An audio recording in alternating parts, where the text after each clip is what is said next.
அஸ்ஸலாமு அலைக்கும். வணக்கம் மாணவர்களே, நான் ஹனா ஜஹரான்.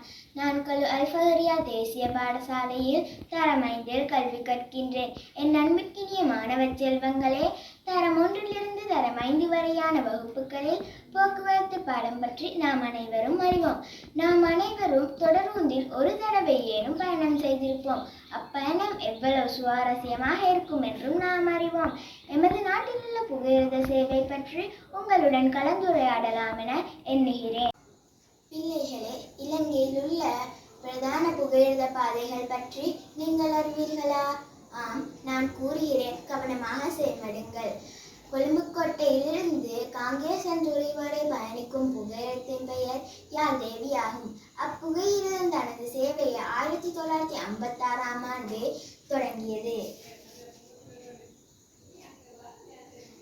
அதேபோல கொழும்புக்கோட்டையிலிருந்து மாத்தறை வரை பயணிக்கும் புகையிரதத்தின் பெயர் சமுத்ரா தேவி ஆகும்.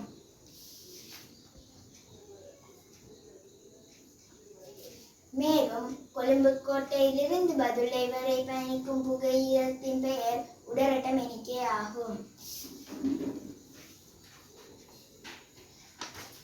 புகை வண்டியில் செல்லும் போது எனக்கு கிடைக்கும் அனுபவம் மிகவும் இனிமையானது. எது என நீங்கள் நினைக்கிறீர்கள்? ஆம், அதற்கு விசேடமாக வடிவமைக்கப்பட்ட பாதை தேவை. அது தண்டவாளம் எனப்படும்.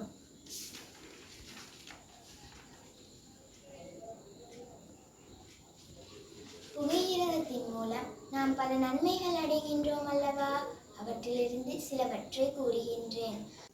ஒரே நேரத்தில் அதிகளவான மக்கள் பயணம் செய்யக்கூடியது. வாகன நெரிசல்களின்றி விரைவாக பயணம் செய்ய முடியும்.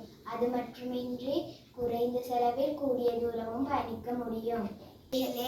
எமது தாய்நாட்டில் புகையிரத பயணம் எப்போது யாரால் ஆரம்பிக்கப்பட்டது என்று நீங்கள் அறிவீர்களா?